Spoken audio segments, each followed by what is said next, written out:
Arizonans gathered to honor the memories of Breonna Taylor and Dion Johnson, a man shot and killed by a state trooper on Memorial Day weekend. Plus, one Democratic U.S. Senator has remained mum on whether she would support President Trump's plan to fill Justice Ginsburg's seat before the election. Details ahead. And quarantined on campus, a look at the life in ASU dorms as students deal with the pandemic. Cronkite News starts now. Good evening and welcome to Cronkite News on Arizona PBS. I'm Maithili Gubbi. And I'm Kelsey Clacy. Thank you for joining us. Breonna Taylor's family calls for the grand jury transcripts to be released and vows to continue protest until the Louisville officers are charged in connection to her death. Here in Phoenix, dozens gathered for a candlelight vigil last night, not only for Taylor, but also for Dion Johnson, who was killed by a DPS trooper in May. Cronkite News reporter Faith Abercrombie has more. Silence turns to chants. Dion Johnson! At least 100 people attended a candlelight vigil honoring the lives of Breonna Taylor and Dion Johnson. Black and brown people all across the world and across this nation specifically are being murdered at the hands of police and white supremacists, and they're getting a get out of jail free card, and that's not okay. That's not okay, and that's why we're here. Vigil organizers from the We Rising Project also commemorated many others who have lost their lives. Elijah McClain, George Floyd, Sean Bell. How many of y'all old enough to remember Sean Bell? You have any elders who remember Emmett Till? Any elders out here? And opened up City Hall Plaza for anyone else to speak. I want you to go, all y'all out there to promise me you're gonna fight for me. I'm gonna cry right now, but I'm just sick of being out here. I'm sick of seeing black mothers crying. I'm sick of seeing caskets. I'm sick of seeing just so much pain. People are dying for no reason. People are not getting their right to trial. The police think that they're judge, jury, and executioner, and they're taking people's lives without them even, for what? For what purpose? My uncle lost his life, and we'll never know why. We'll never know the true story behind that. All we know is that he was shot dead outside of a McDonald's. Lost my uncle and cousin, 2014, 2015. Organizers also looked forward, seeking ways to create change. It's really about brainstorming and next steps, action plans, because this injustice, it feels very personal for a lot of us out here, for a lot of us that are black and brown. Vote. Everybody got to use their voice. I know people don't like to do it, especially with people in our community. They think that it doesn't matter, but it does. I've been out there every opportunity that I've had, and I think that people need to make the most of that opportunity themselves. In Phoenix, Our city! Our city! Faith Abercrombie, Cronkite News. In June, a Black Lives Matter mural was painted on the street in downtown Tucson. A couple of months ago, an organization wanted to paint a thin blue line in front of Tucson Police Department headquarters, but Mayor Regina Romero shut that down. Since then, vandals took matters into their own hands. As you know, this is a unique time in our nation and in our community, with regard to race relations and policing. And so that's not lost on me. And so what I will do is review this with staff, take a look at what options exist, and then I'll make a decision on what it looks like going forward. Mayor Romero sent a statement to KVOA saying, quote, "During this time of social unrest, we have to come together as Tucsonians. We have to face the issues that divide us and move forward as a strong and unified community." Since the passing of Supreme Court Justice Ruth Bader Ginsburg, also known as RBG, there has been contention over who should take her seat and when. Ginsburg laid in state at the U.S. Capitol today. She's the first woman and the first Jewish person to be given that honor. With the presidential election quickly approaching, Senate Republicans are striving to fill the seat quickly, while Senate Democrats want to wait. But it appears that Trump has secured enough votes in the Senate to get a vote on his nomination, which he plans to make by tomorrow. The late justice also laid in repose at the Supreme Court, giving people the opportunity to honor her life and legacy. While Republicans are pushing for a quick replacement for Ginsburg, Democrats are pushing back hard. They say it's too close to the election and note that Republicans refused to consider a Democratic nominee in 2016, another election year. Most Democrats are accusing the GOP of hypocrisy, and not all Democrats, as Cronkite News reporter Carolina Hassett tells us from our Washington bureau. Every Senate Democrat but one has blasted Republican plans to rush a replacement for the late Supreme Court Justice Ruth Bader Ginsburg. That one is Arizona Senator Kyrsten Sinema. But experts are not surprised by her silence. I'm not surprised that she's taking a more cautious approach and kind of trying to wait and see what the people of Arizona really are hoping for. Other Democrats have been far from silent in the weeks since Ginsburg's death, demanding that a nomination wait until after the election. Mitch McConnell and his henchmen believe that they can ram through a Supreme Court justice only 45 days from the election. Their anger stems in part from 2016, when Senate Majority Leader Mitch McConnell blocked President Barack Obama's last court nominee because it was an election year. Mitch McConnell, who said we can't possibly put in a justice now until the election. I've never seen someone more duplicitous. Sinema's only comment so far has been praise for Ginsburg's legacy. The experts say that's in keeping with Sinema's carefully cultivated image of bipartisanship. The advantage for holding back a statement is to continue showing that she's willing to listen, willing to hear. And that image plays well in Arizona, they say. Democrats in Arizona, and Republicans as well for that matter, are actually quite moderate relative to the national parties. Clark thinks that staying in the middle may be Sinema's best bet. A safer play for Arizona politicians generally is to try to kind of straddle the middle as much as they can, given how voters here see themselves. Most expect Sinema to vote with the party if a nominee reaches the floor, but see no reason to say now.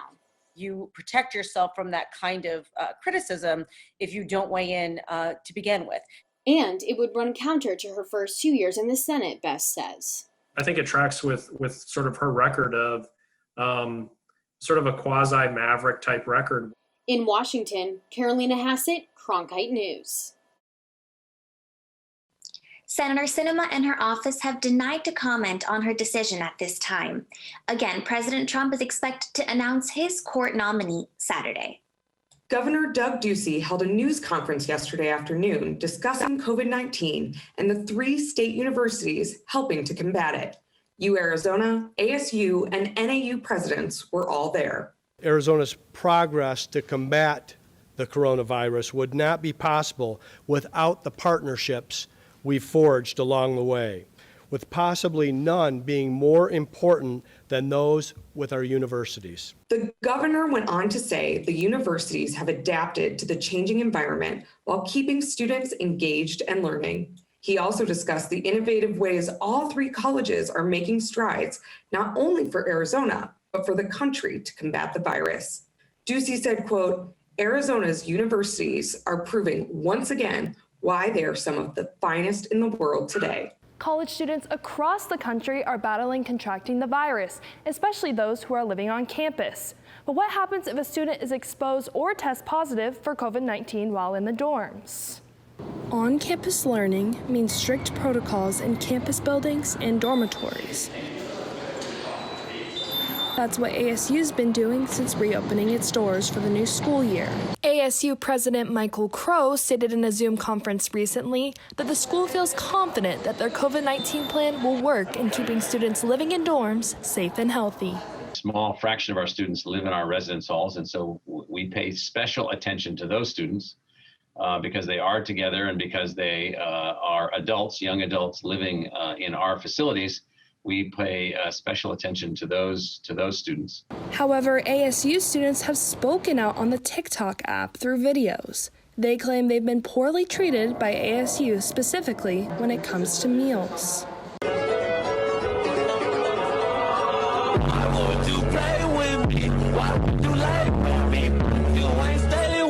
The TikTok received over 5,000 likes, and several other ASU students commented on the video, stating they were given the same meal treatment in their dorm. Since students don't have access to a kitchen like this one, and they can't cook according to their own wants and needs. And because they can't leave and go outside of their quarantine spaces, ASU students heavily rely on ASU Housing to give them sufficient food for their 2-week quarantine. ASU student Lauren Sommerfeld, who was previously isolated in the Barrett Vista dorms on the Tempe campus, explained to me her struggle with receiving food appropriate to her vegan diet. And also, I kept letting them know that I was vegan. I had to let them know like 3 times because they just kept sending like non-vegan food. And they'd be like, yeah, of course, like we figured it out. I was so scared to eat anything they sent me because I thought they were just writing like vegan. They like would send me chicken and then write vegan on it. And I was like, I know what real chicken is like I'm not fooled. Mona Lisa Hernandez was quarantined on the downtown Phoenix campus in Taylor Place. She says her meals were sufficient and ASU was responsive to her requests. They would only give you like 1 water like throughout like for each meal, so like breakfast, lunch, dinner. So you would only have like 3 water bottles. But since I complained, I was like, I would drink tap water if I have to because I'm running out of water. And so like after the day after that, it was Friday, they started giving like 2 waters like per meal. Cronkite News has asked ASU Housing on the subject, in which they wrote a statement stating, "We are constantly reviewing the results of our ambitious COVID-19 testing program and using the numbers to inform us and evaluate what we do and help us adjust. This is something new and we're all trying to navigate and fight through the ongoing global pandemic." Last Friday, the university announced that all classes will be remote after Thanksgiving break, and fall 2020 graduation will officially be held online. In the Broadcast Center, Caroline Lynch, Cronkite News. Finally, after a vote yesterday afternoon, the last of the Power 5 conferences will return to play starting in November. This comes a week after the Big Ten voted to return to play in late October. The Pac-12 will play a 7-game season that will start on November 6th.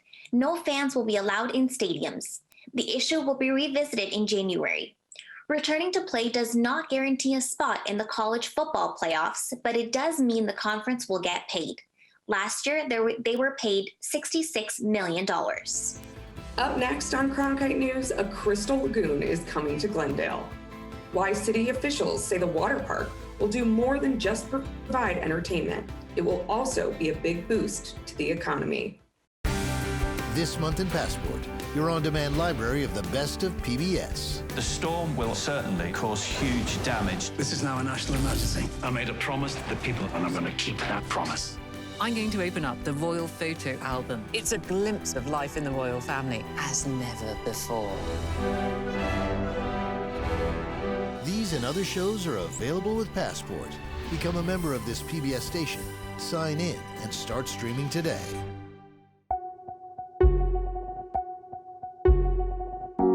现实永远是非黑即白，要么你就要赞成，要么你就反对。可是艺术家总在寻找第3条道路。